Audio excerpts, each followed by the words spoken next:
Assalamualaikum warahmatullahi wabarakatuh. Waalaikumsalam warahmatullahi wabarakatuh. Selamat pagi semuanya. Pagi. Alhamdulillah. Walaupun puasa semangat. Semangat. Sebelumnya saya ingin tanya dulu, mohon maaf. Semuanya berpuasa kan? Apakah ada?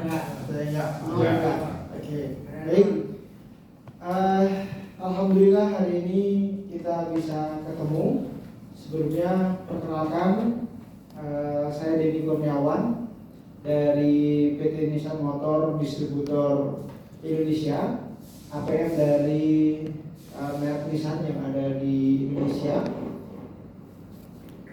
Kemarin kita mendapatkan undangan dari BPKD Jakarta Timur untuk memberikan sharing materi terkait dengan mobil listrik. Saat ini memang lagi gencar-gencarnya untuk elektrifikasi gitu ya. Mobil listrik sudah banyak, apalagi motor listrik gitu kan. Sudah diobral kan gitu ya. Sehingga banyak sekali di lapangan, di jalan-jalan sudah banyak motor-motor listrik. Bahkan kemarin saya ada training di luar juga, berdampak kepada bahwa sekarang terutama motor itu dipakai oleh yang sebenarnya belum waktunya. Kita lihat banyak anak kecil yang pakai gitu kan, dan mengatakan bahwa sangat-sangat berbahaya. Kenapa? Kalau motor jelas ada suaranya, ini listrik ada suaranya, tiba-tiba ya, ini yang sebenarnya plus minus gitu ya, karena memang sebenarnya terkait dengan regulasi gitu ya, harus ada kecerdasan dari masing-masing gitu ya, terutama kadang-kadang kalau motor mungkin masih jarang, sepeda Pak, sepeda listrik itu sekarang sudah banyak yang anak-anak kecil yang main-mainan itu yang kadang-kadang sangat miris gitu ya, apalagi si sepeda listrik, motor listrik itu secara safety-nya gitu kan, itu tidak seperti mobil. Kalau mobil memang sudah ada regulasi, nanti kita kenal namanya ada sound for pedestrian gitu ya. Jadi kalau Bapak ada mobil listrik lewat ada bunyi dingin, itu bukan rusak, tapi itu merupakan standar bahwa mobil harus ada suara, terutama di kecepatan 30 ke bawah. Tujuannya buat apa? Buat memberikan informasi bahwa ada mobil yang sedang lewat. Ya, oke. Jadi saya bergabung dengan Nissan itu di tahun 2007. Jadi kurang lebih sekarang hampir 17 tahun. 17 tahun bergabung di Nissan. Dan alhamdulillah sampai hari ini masih setia 14 tahun gitu ya. Ya, walaupun mohon maaf tawaran banyak, tapi mengingat kondisi sudah tidak muda lagi gitu ya, sehingga harus memilih gitu ya, ya stay aja kan gitu. Nah, ada satu hal yang membuat saya, kenapa foto ini membuat saya merasa antara nggak percaya gitu ya.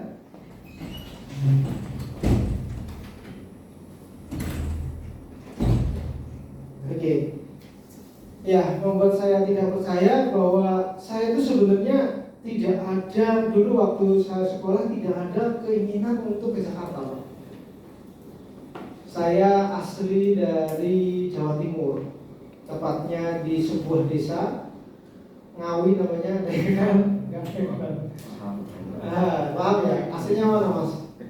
Kediri, oh ya. Saya Ngawinya bukan Ngawi kota, tapi Ngawi masih sekitar 10 kilo gitu ya. Ya kalau dulu melipir ya alhamdulillah, sehingga saya itu tidak ada keinginan untuk ke Jakarta. Karena apa? Ini juga salah satunya karena faktor media Pak. Dulu kan adanya televisi, Jakarta itu penuh dengan yang namanya kejahatan lah, pemewahan dan sebagainya. Bukan tipe saya yang petarung gitu kan. Saya tipenya tipe yang zone comfort gitu, comfort zone jadi nyaman-nyaman aja. Karena dulu saya kebetulan sekolahnya di Malang gitu ya, tempatnya adem, banyak tempat rekreasi. Jadi kalau Sabtu Minggu itu pasti jalan-jalan. Jadi kalau kita ngomong belajar sama jalan-jalan, banyakkan mana, banyakkan jalan-jalannya kan gitu. Nah, tidak ada keinginan, tidak ada terbesit bahwa saya kerja ke Jakarta. Tetapi musibah itu datang saat saya ujian akhir, Pak.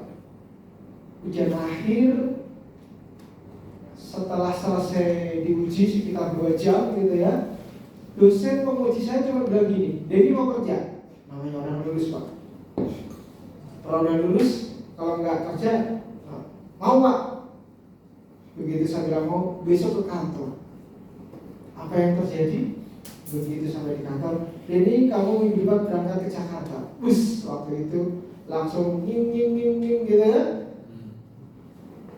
Karena sudah bilang iya, ya udah nggak usah ngapa-ngapain gitu ya. Artinya juga dijalanin aja, sehingga pertama kali saya mengingatkan kaki di Jakarta itu di daerah Pondok Umum. Pondok itu maksudnya Jakarta atau Bekasi? Bekasi. Perbatasan antara Jakarta Timur ya, Jakarta Timur ya. Ya. Jadi saya dulu pertama kali kerja itu di PT General Motors Indonesia. General Motors. Ya, mereknya adalah Chevrolet. Kalau dulu namanya Opel. Iya, Amerika. Jadi saya dulu 3 tahun di Pondokmu di lokasi ngurusin tentang merek Chevrolet. Ya, Blazer, namanya Aveo dan sebagainya lah. Dan 2007 ada tawaran masuk ke Jepang, gitu kan, perusahaan Jepang, akhirnya masuklah gitu kan. Karena memang isunya waktu itu kan si Chevrolet mau merger sama Isuzu, gitu kan, sehingga muncullah namanya Chevrolet Tapera yang kayak Panther Touring gitu ya. Bisa sempat develop sekitar 1 tahun, setelah jalan saya kabur gitu ya. Karena apa, memang peluang kerja itu tidak datang 2 kali gitu ya. Itu ada kesempatan langsung aja gitu ya. Oke, itu cerita singkat saya. Alhamdulillah sampai hari ini masih tetap setia dengan Nissan gitu ya.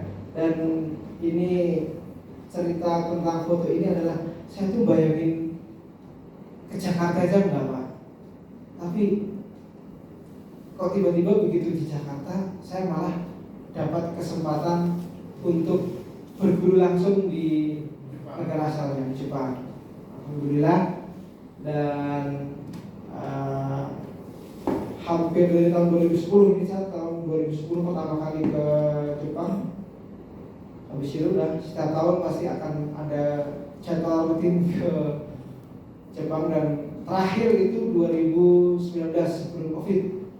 Nah, setelah Covid belum lagi ke sana. Gitu. Mudah-mudahan nanti ada waktu kesempatan di sana. Oke. Untuk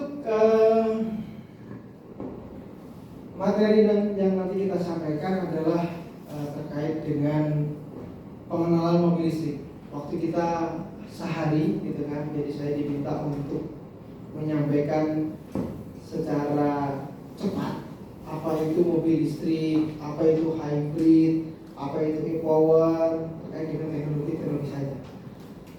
Karena memang kalau dikonstruk di kita, gitu kan, di kita itu kalau sampai ke level electric vehicle maintenance itu minimal dia harus level 2 Pak. Kan kita punya leveling untuk teknis itu ada level 1, level 2, dan level 3. Level 1 itu untuk maintenance, level 2 itu untuk analisis atau diagnostika gitu ya. Dan itu jenjangnya cukup panjang, minimal untuk sampai ke level 2 itu sekitar 3 tahun. 3 tahun baru bisa masuk ke level yang kedua. Nah, nanti bagaimana saya harus menerangkan, menjelaskan dengan singkat, minimal bisa memahami apa itu mobil listrik, kerjanya bagaimana, karena memang nanti ada beberapa ketakutan yang masih menghantui gitu ya. Oke, baik. Di sini saya lihat bahwa beragam dari peserta gitu ya. Ya, ini yang saya salut semangatnya Bapak. Mohon maaf, dari mana Bapak? Saya pensiunan, Pak. Oh, pensiunan. Saya ingin tahu nih, mungkin nanti bisa disampaikan ke yang lain. Apa Pak motivasinya untuk itu? Motivasinya pengen buka bengkel, Pak. Oh, ingin buka bengkel. Oke, dulu sebelumnya bergerak di otomotif juga? Bukan di keuangan. Oh, di keuangan. Baik, ini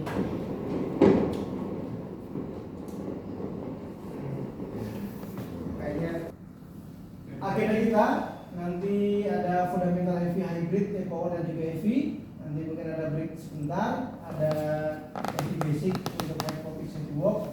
Nanti ada static dan juga dinamik. Ya, nanti untuk dinamik kita bisa sesuaikan apakah memang diperbolehkan kan gitu kan untuk melakukan dinamik itu berarti test drive, tapi di area-area di sini untuk memperkenalkan bagaimana mengoperasikan dari mobil. Oke, nanti saya konfirmasi dulu gitu kan bukan area saya kan gitu kan.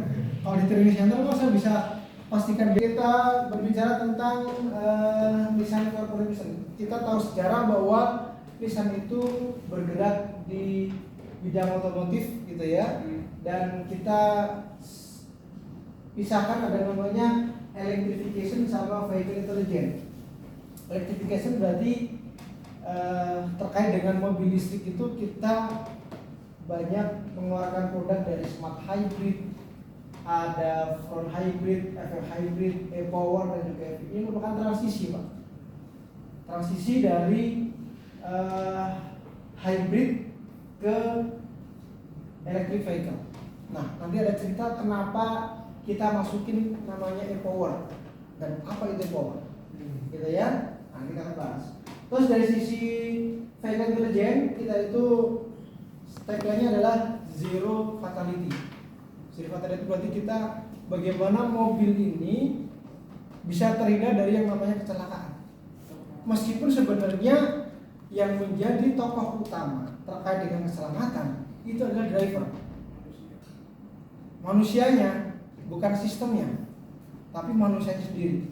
Sehingga di situ ada beberapa nanti yang kita akan pasangkan. Contoh misalkan kayak autonomous drive yang bisa parkir sendiri, yang propilot, gitu kan, yang kita tinggal tunjuk kita mau kemana nanti tinggal jalan gitu kan. Nah, itu kita sudah punya teknologinya. Tetapi apakah di Indonesia itu bisa Pak? Bisa di Sudirman Tamrin. Iya. Jadi kalau kita ngomong otonomous di mana? Ya Sudirman sama Tamrin Pak. Kenapa? Dari sisi marka jalannya udah oke, ya kan? Ada markanya jalan udah oke, signage-nya udah oke Pak. Artinya rambu-rambunya jelas.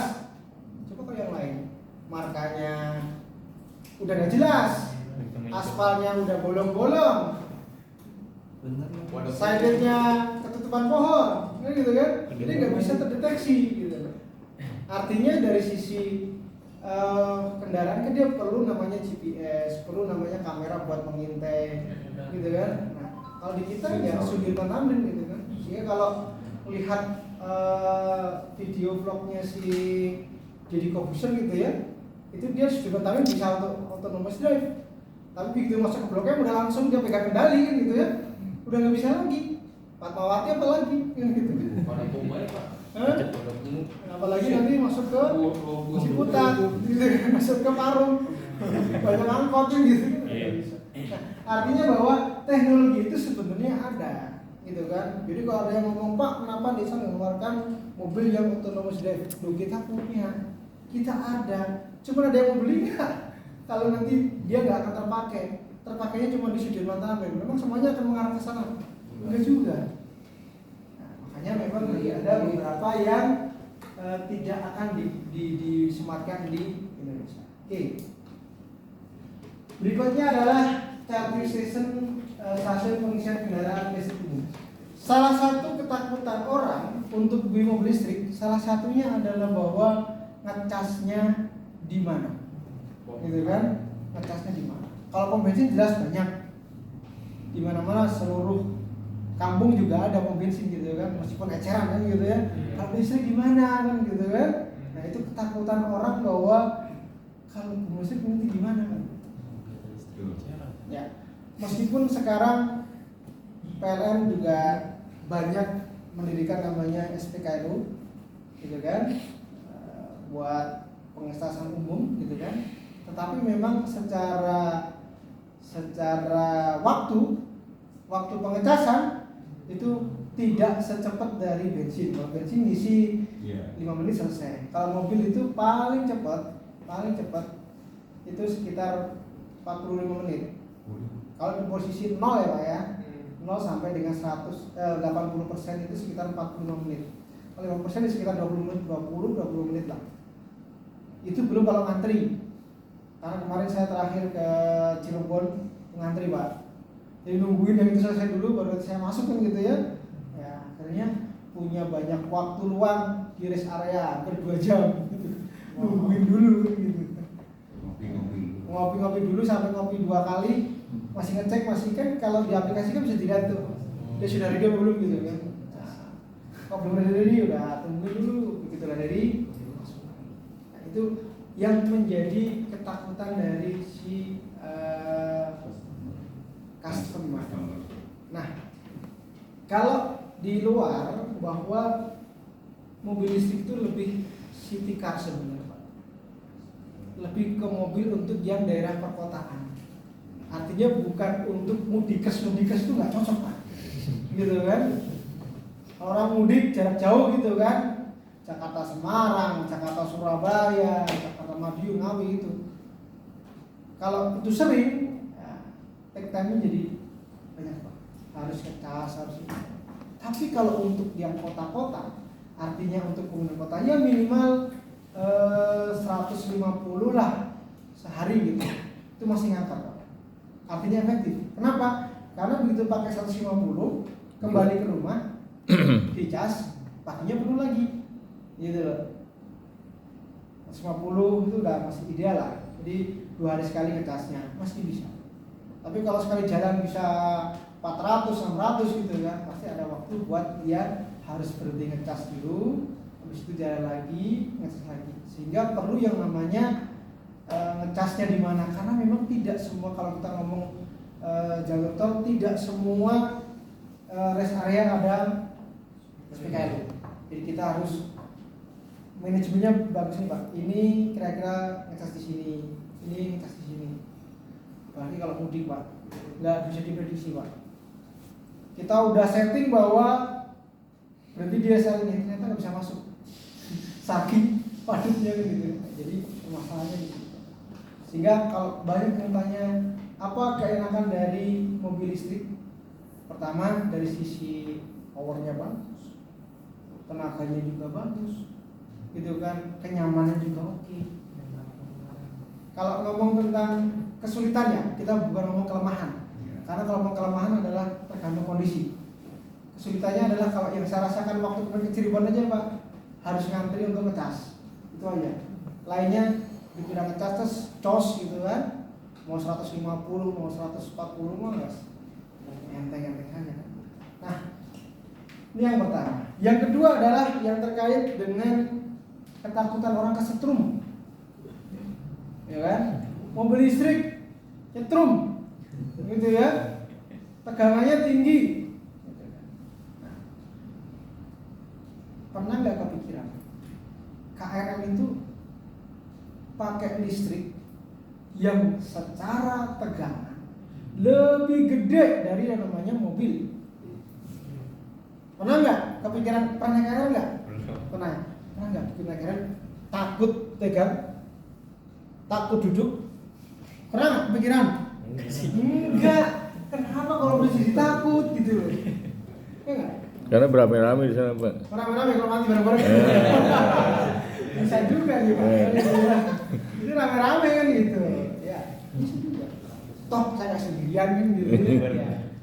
Artinya bahwa kenapa kereta listrik itu nggak ada ini, karena memang secara safety Pak itu udah dipikirin gitu loh. Terus sudah banyak yang udah lama lah gitu kan. Nah mobil listrik ini kan baru-baru ini muncul, walaupun sebenarnya mobil listrik itu dikembangkan dari tahun udah lama, tahun 1930-an misalnya udah lama. Setelah 1932 udah ada mobil listrik Tama namanya. Nah ketakutan itulah yang kadang-kadang harus diedukasi, dihilangkan. Nah coba Bapak bisa bayangin nggak Pak? Seandainya mobil listrik itu sudah ada sejak tahun 1950-an lah, gitu kan, sampai sekarang, gitu kan. Terus di tahun-tahun terakhir ini baru muncul namanya mobil bensin. Coba Anda bayangkan. Meledak. Anda duduk di atasnya tangki 60 liter nih Pak, yang bisa setiap saja jeblok gitu loh Pak, kebakar. Karena image-nya bahwa bensin itu mudah terbakar, gampang tersulut, meledak karena uap, sebagainya. Itu kan doktrin yang bahan bakarnya itu gampang terbakar, itu kan ada tuh. Pertanyaannya, kalau kita naik mobil, pernah nggak kepikiran bahwa nanti bensinnya kebakar? Enggak kan sebenarnya gitu. Ini hanya masalah waktu Pak. Bedanya adalah kalau mobil bensin, bawahnya bensin 40 liter lah, 6 liter. Kalau sekarang bawahnya baterai. Madu itu bawahnya baterai.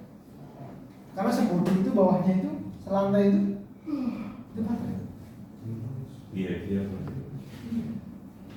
Hanya masalah waktu aja gitu. Hanya masalah waktu.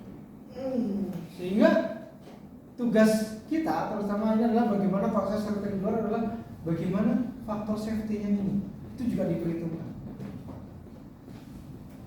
Bagaimana routingnya, bagaimana bahan materialnya, bagaimana banyak.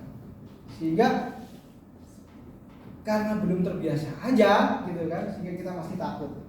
Cuman sebenarnya yang menjadi isu selain itu yang ketiga ini Pak, ini yang krusial, yaitu masalah harga. Karena harga mobil listrik pastinya akan mahal.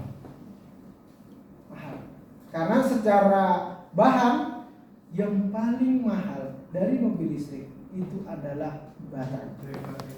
Baterai itu harganya bisa 40% dari harga mobil.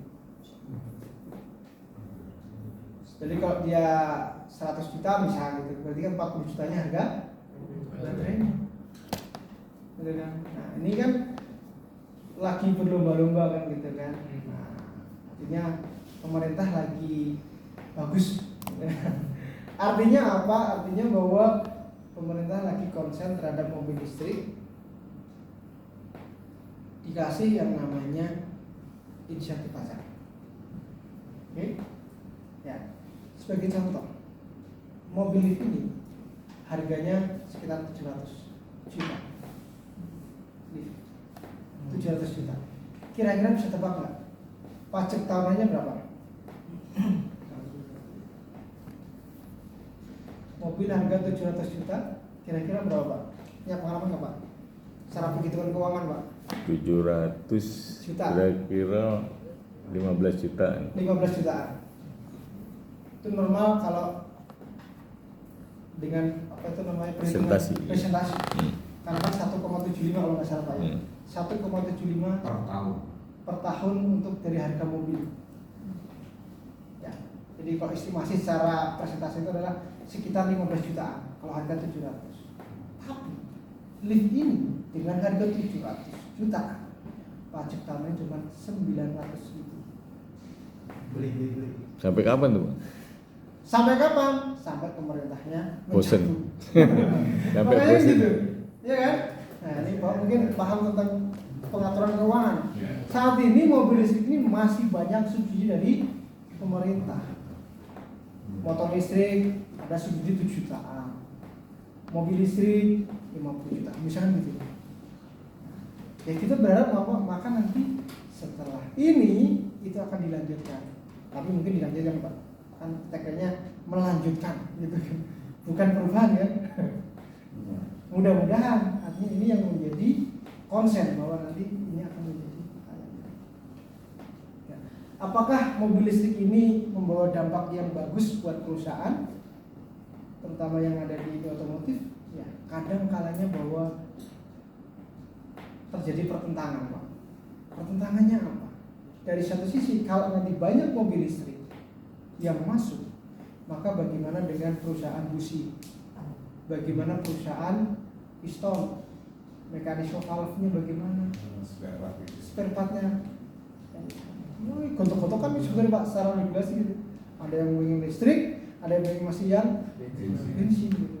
Ini banyak tenaga kerja yang terhilangkan. Seperti halnya sekarang kalau kita itu ada yang nggak ada orangnya kan gitu kan. Itu banyak ya. Tapi memang sebenarnya secara teknologi akan jauh lebih maju. Jadi itu bisa memerintah lah kan gitu kan. Yang namanya orang bisnis kan.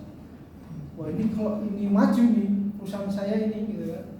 Korter tukang bubut nggak dapat. Iya Pak. Nah, bubutnya jadi nggak laku, mobilnya nggak banyak. Ya. Kan di mobil listrik nggak ada yang dibubut.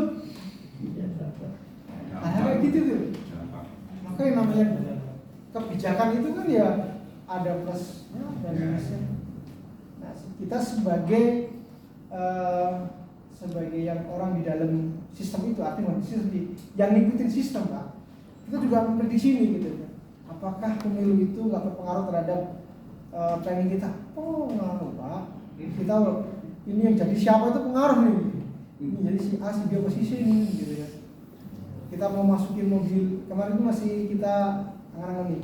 Kita mau masukin mobil listrik lagi nggak sini? Karena kita rencana mau ada mobil listrik lagi yang mau masuk.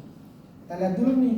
Kalau kebijakannya masih pro terhadap mobil listrik, ya kita akan masukin. Kalau enggak ya harganya pasti akan tinggi gitu. Karena saat ini kalau boleh dibilang bahwa mobil listrik bukan untuk kebutuhan primer Pak. Karena ada orang bawa mobil memang buat sehari-hari gitu ya. Tapi kalau mobil listrik ini lebih ke nggak tahu sekunder atau tersier gitu ya. Artinya bahwa bisa buat prestis, dan rata-rata yang beli mobil listrik itu bukan mobil pertama Pak. Pasti dia punya mobil A, B, C sebelumnya. Jadi ini buat ya biar kalau kumpul sama teman-temannya itu prestis. Nah, karena harganya benar. Oke. Ya, berikutnya adalah nih yang kita masuk ke sistem bahwa ada yang namanya sistem powertrain. Kita kenal yang namanya EV atau BEV, Battery Electric Vehicle. Ada yang namanya e-power dan ada namanya hybrid. Nah, ada namanya hybrid. Nah, kita yang perlu dijelaskan adalah yang dua ini yang menjadi pembeda. Apa yang namanya hybrid dan ada yang namanya e-power.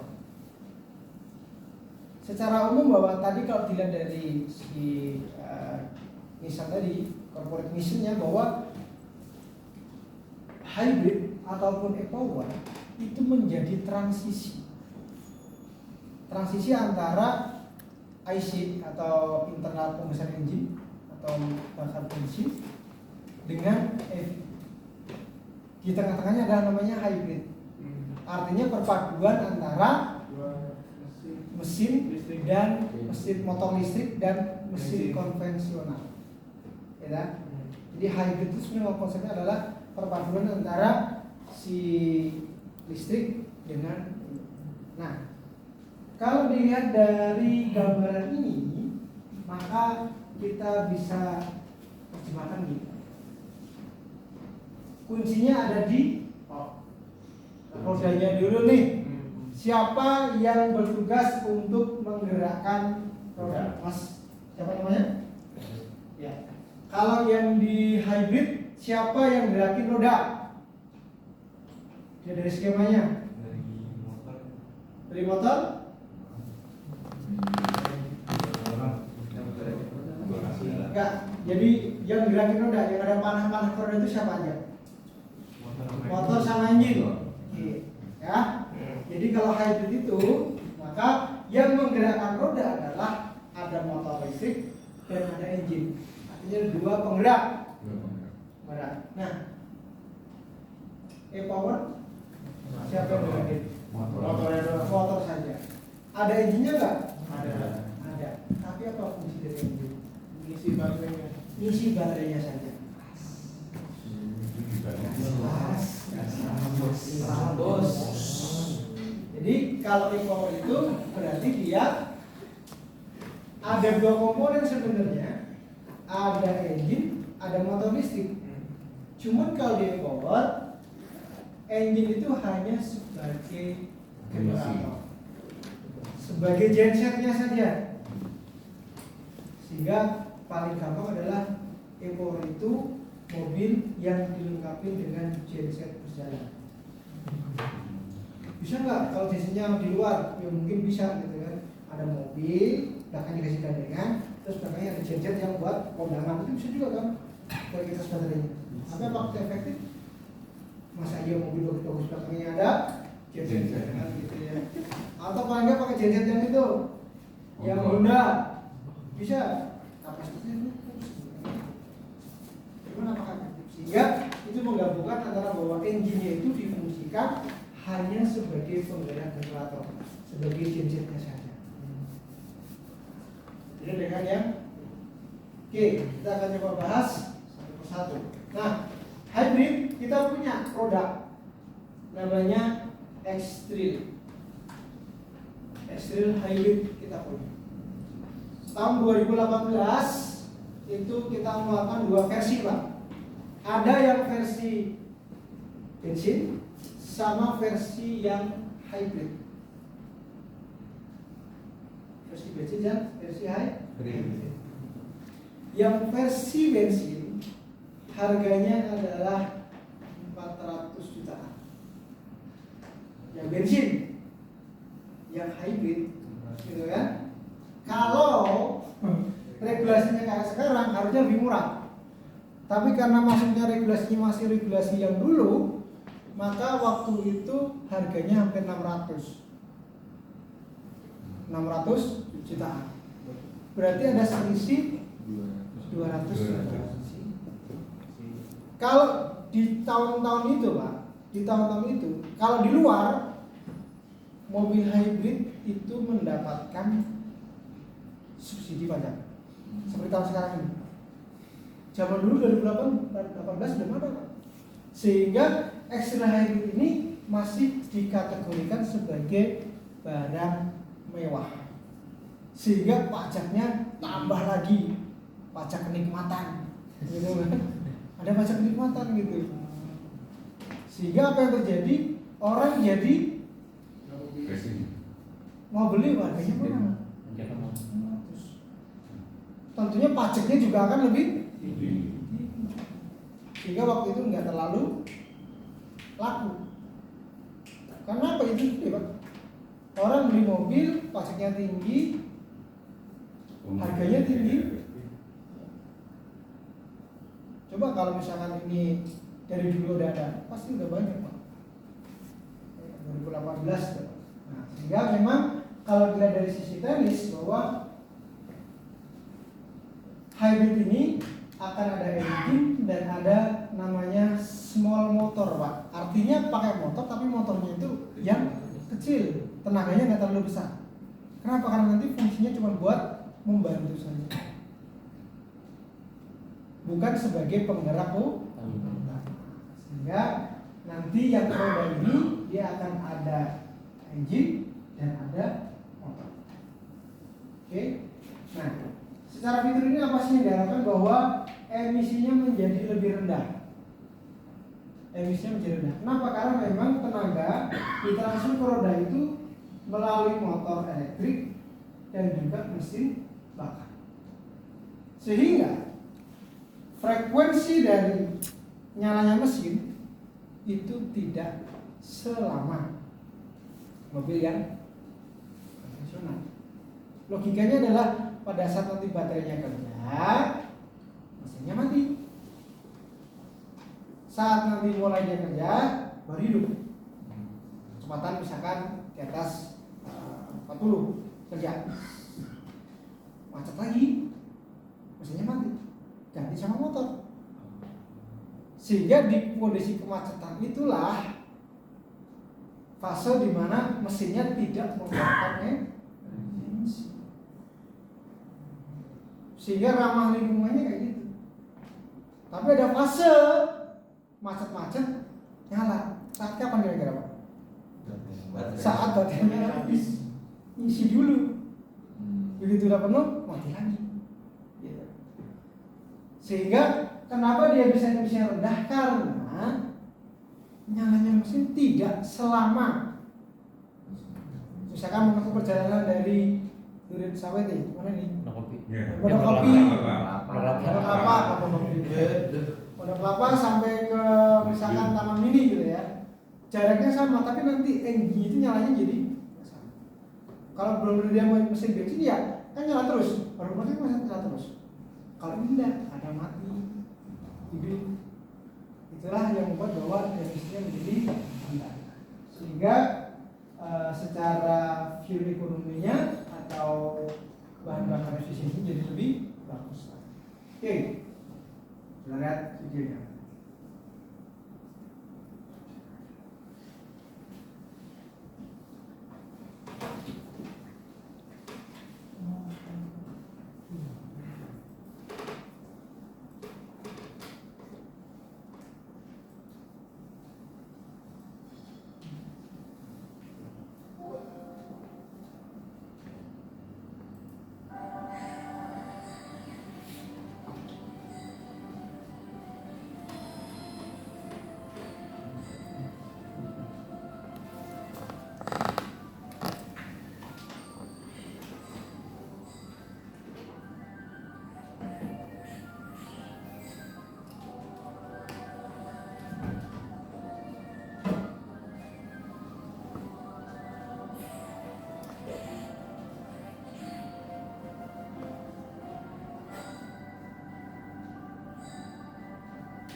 Oke, itu tadi gambaran terkait dengan bagaimana hybrid itu bekerja.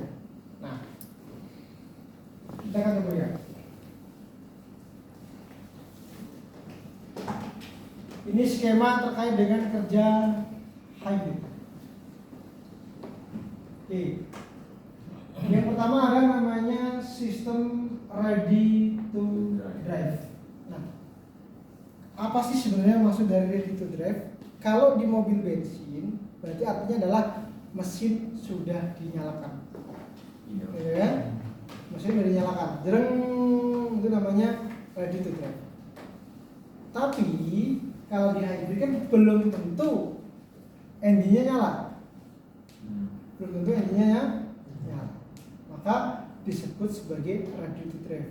Artinya adalah bahwa kendaraan siap untuk dijalankan. Bukan siap didudukan, tapi siap untuk dijalankan. Tentunya kalau mobil ini kan, kalau mau jalan harus dulu kan. Nah, ini adalah ready to drive. Siap untuk jalan menggunakan listrik. Gitu ya. Oke. Ketika kunci kontak posisinya adalah di on, gitu kan? Kunci kontaknya di posisi on. Oke. Ketika si kunci kontaknya di posisi ke on, maka si HPCM itu adalah hybrid power control module.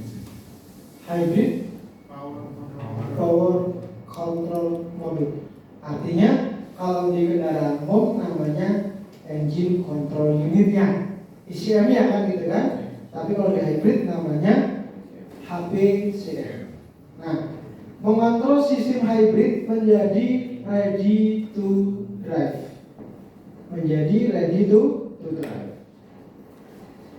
Jika engine-nya dingin, jika engine-nya masih dingin,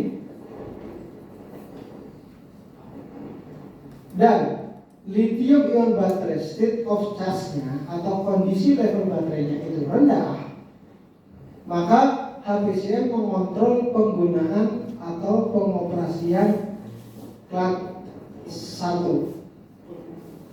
Menggunakan plat 1. Jadi kelas 1-nya ini terhubung.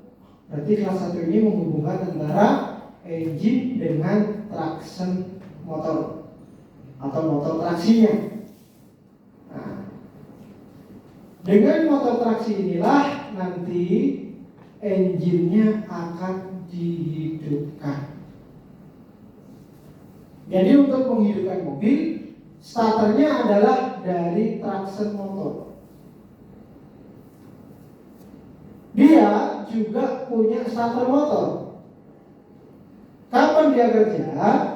Kerja pada saat temperatur udara luar terlalu rendah atau kondisi baterainya benar-benar sangat rendah. Maka untuk menghidupkan dari engine-nya, dia menggunakan motor starter pada umumnya kan gitu. Tapi kalau kondisi baterainya cukup dan suhunya nggak terlalu dingin, maka dia menggunakan traction motornya. Nah, tujuan dari ini adalah dia untuk melakukan warm up engine dan juga melakukan pengecasan baterai. Oke, berikutnya adalah pada saat traction motor only, artinya adalah kondisi di mana kendaraan pada kecepatan rendah. Pada saat kecepatan rendah, maka yang menggerakkan roda hanya dari motor traksinya. Dengan cara apa? Dengan cara bahwa plat satunya ini nonaktifkan dulu. Terus kelas 2-nya dia aktif. Sehingga dalam kondisi ini dari traction motor itu akan masuk ke roda melalui namanya CVT. Ada yang ingat CVT apa? Continuously Variable Transmission. Jadi transmisi yang menggunakan sabuk bel sama kayak motor. Bedanya kalau motor metik itu pakainya rem, kalau mobil pakainya steel belt. Bahasa steel belt ya, besi lah kan gitu ya, besi. Nah, kenapa mobil nggak pakai belt yang dari karet?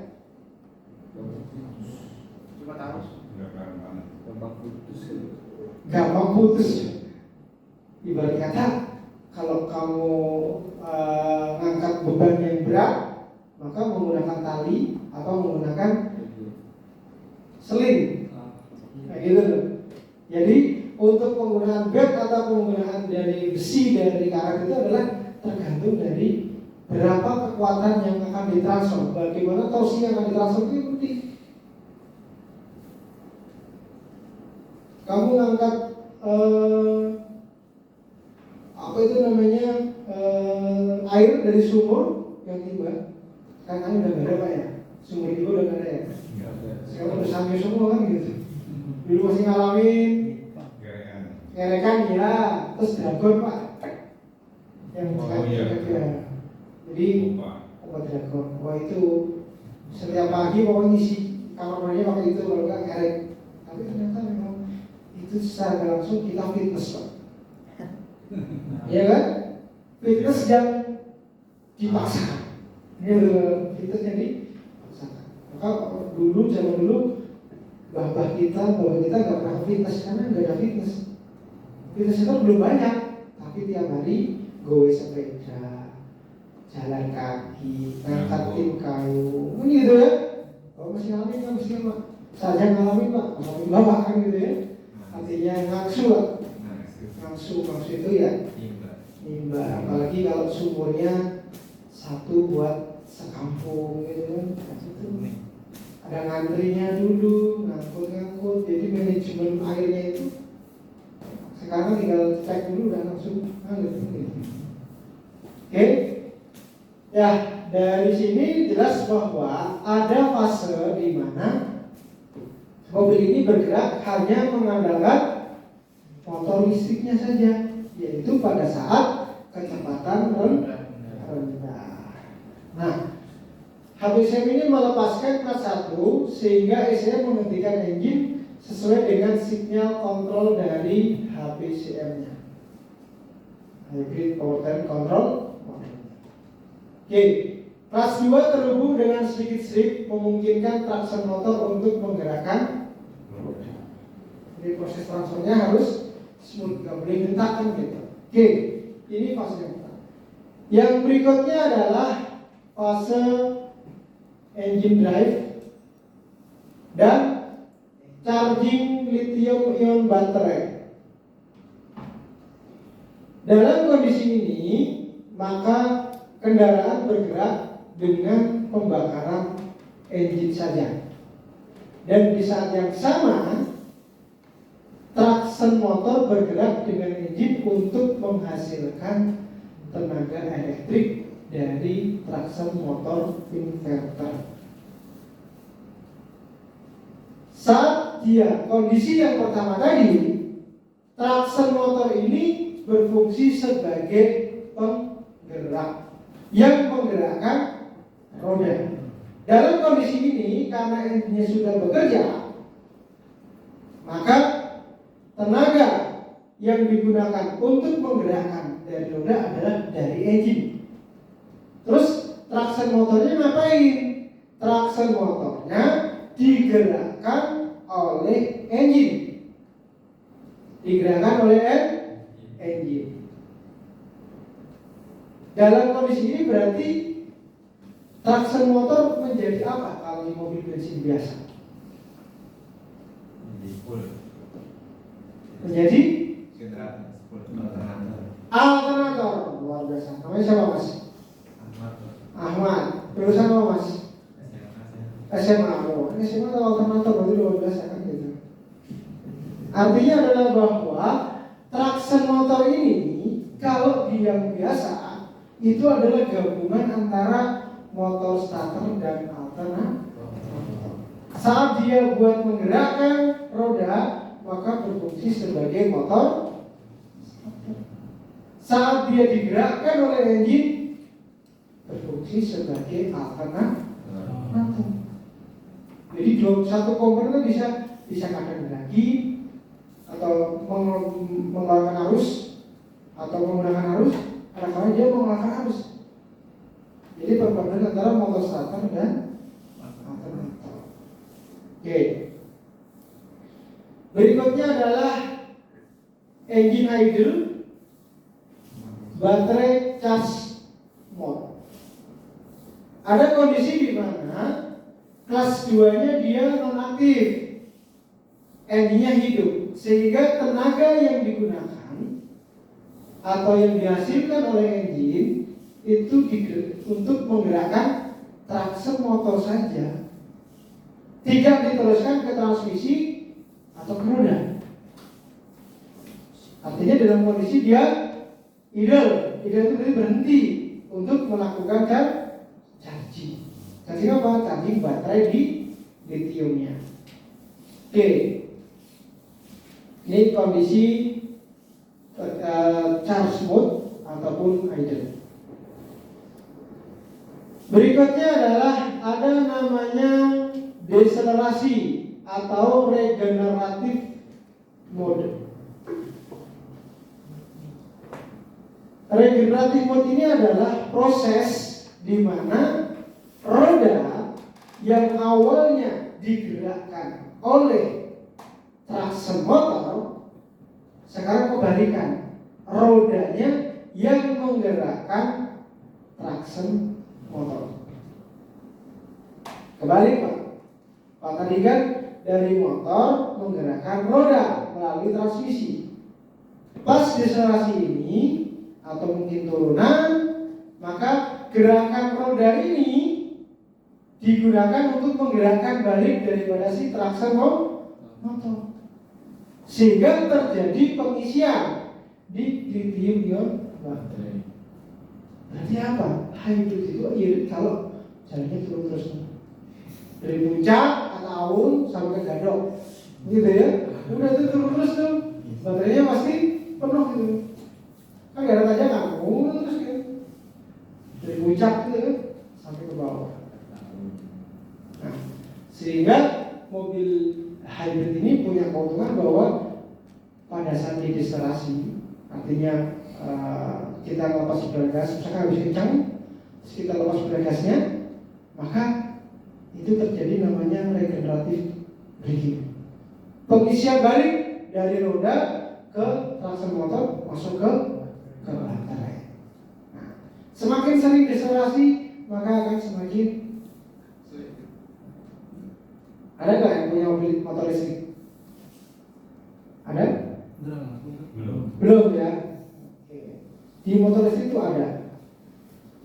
Yang saya tahu ada namanya motor listrik IADA. IADA mereka. Nanti coba disimak. Nah, kenapa saya namanya? Karena saya salah satunya pegang juga motor IADA. Kemarin saya baru training sama orang Cina nya langsung gitu, dengan bahasa yang saya ngerti gitu kan. Dia ngomong apa, tapi alhamdulillah ada translatornya gitu kan. Jadi kita pakai translator karena orang Cina itu dia nggak bisa bahasa Inggris dan nggak bisa baca abjad. Abjad ABCD nggak ngerti, kamu sih buat. Di Cina mana dengan gitu. Jadi bahasanya dia pakai huruf kanji jadi apa ya, huruf kalau Cina namanya apa? Kanji itu Jepang ya. Ya pokoknya itulah. Katakana. Katakana Jepang. Katakana juga. Berarti Jadi kita training waktu itu terkait dengan motor listrik, bagaimana kerjanya, ternyata lebih simpel daripada mobil gitu kan, dan tidak banyak sistemnya. Dan rata-rata menggunakan baterai, ya, baterainya 72 volt sekarang. Jadi lebih, kalau kau pegang ya nyetrum paling juga nggak terlalu inilah paling gitu ya. Ya 72 volt kan nggak terlalu kecil. Kalau cuma kayak dipijitin gitu. Nah, ada yang pernah ini nggak pakai mesin refleksi pak? Yang bisa diatur. Ada nih. Strum itu kan ada tingkatannya gitu kan, tergantung ampernya, tergantung dari tekanan. Pernah nggak ada terapi strum yang di ada, jadi ada terapi strum yang pakai sarung tangan yang ada magnetiknya itu, ada itu. Karena memang strum itu kan buat menggerakkan daripada si itu, sama kayak CPR atau nggak yang kalau di film itu yang mesti serius yang kencang nggak? kejang. Ya, kalau pengen misalnya izin gitu pak, saya izin nggak masuk karena sakit gitu, kamu tanya strom aja.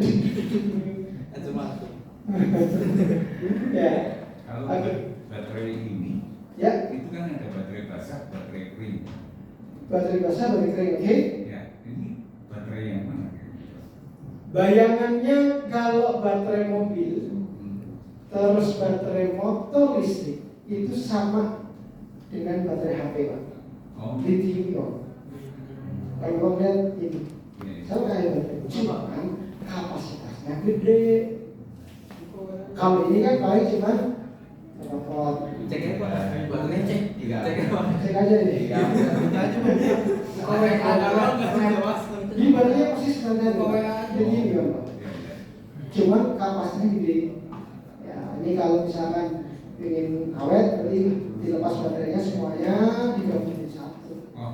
Gitu kan? Kalau ini 12 volt, misalkan gitu ya, nanti akan muncul berapa volt. Rata-rata mobil itu di angka sekitar 300 sampai 400 volt. Tinggal digabung-gabungin aja nanti jadi lebih gede kan gitu ya. Oke. Berikutnya adalah ini regeneratif. Sehingga dengan adanya sistem ini, maka efisiensi lebih tinggi. Maka kenapa mobil hybrid, mobil listrik itu lebih awet, lebih efisien? Karena memang ada pasal namanya regeneratif braking ini tadi. Sudah mesinnya nyalanya nggak terus menerus. Yang kedua, ada ngetes sendiri. Nah, berarti kan sebenarnya efisiensi dari mobil listrik ataupun hybrid ada